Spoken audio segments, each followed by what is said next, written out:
I stood in the conference room, the taste of stale coffee and betrayal heavy on my tongue.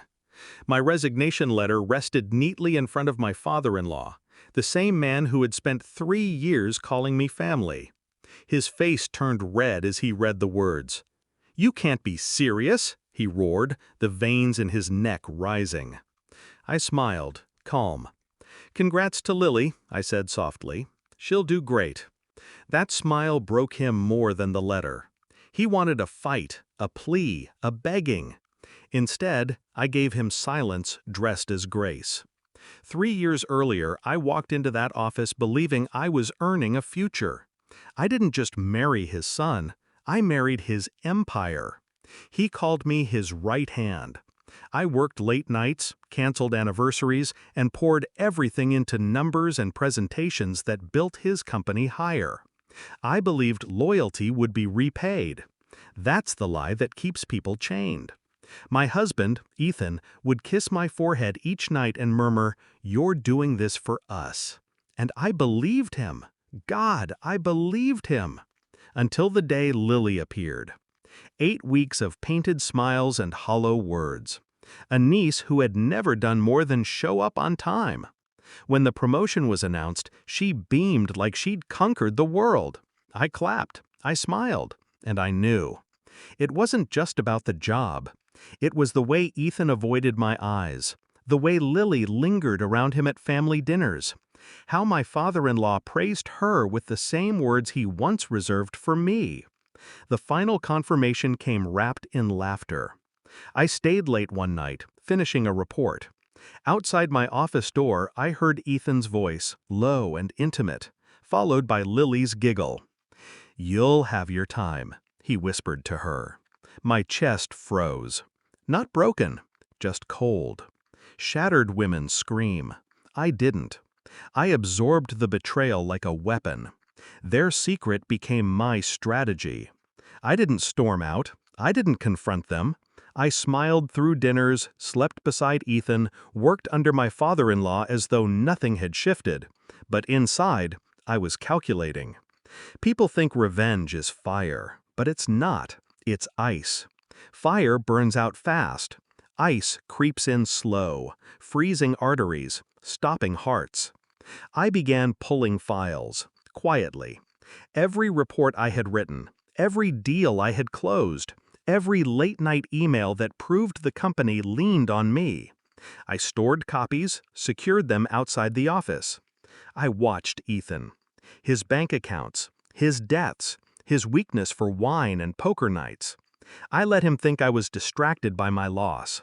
I let them all think I was broken. My resignation letter was only the spark. The real fire lay beneath. Step 1, I contacted clients, the ones I had built relationships with, not the company. I didn't slander, didn't beg. I simply let them know I was moving on and would be open to future collaborations. Many promised they'd follow wherever I went. Step 2, I moved money. Quietly, legally, strategically. Ethan never noticed the accounts shrinking. His father never noticed the contracts slipping. Step 3, I prepared my own firm. Small, modest, but with the bones of something powerful. Every piece aligned before I ever laid that letter on his desk. And finally, step 4, I made sure Lily's name was attached to projects beyond her depth. Projects I knew would collapse without the hands that had always steadied them. By the time I handed in that resignation, the dominoes were already leaning. His face purpled as he slammed my letter on the table. "You're walking away from everything? After all I gave you?" I tilted my head, calm. "You didn't give me anything. I built it. You just never noticed." Ethan burst in, panic in his eyes. He'd heard the shouting. "What's going on?" "Your wife thinks she's done," his father spat. I turned to Ethan. Not done, free. He grabbed my arm. "We'll talk about this at home." I slid my arm out of his grip. There won't be a home. Not for us. The silence after that was surgical. His father stared. Ethan paled. Lily shifted in the corner, her painted smile faltering for the first time. Within weeks, their empire cracked. Clients withdrew, deadlines missed, Lily's projects collapsed under their own weight, and whispers spread that she had only ever been promoted by blood, not merit. Ethan tried to call.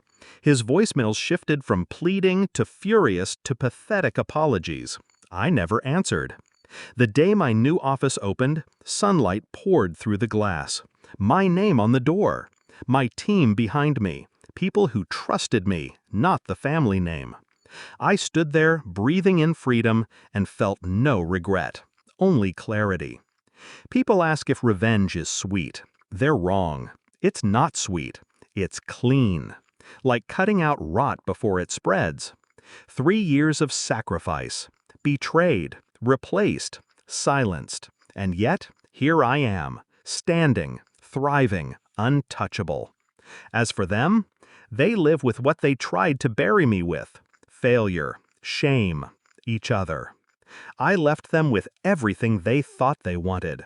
And I walked away with everything they never expected me to keep. My power.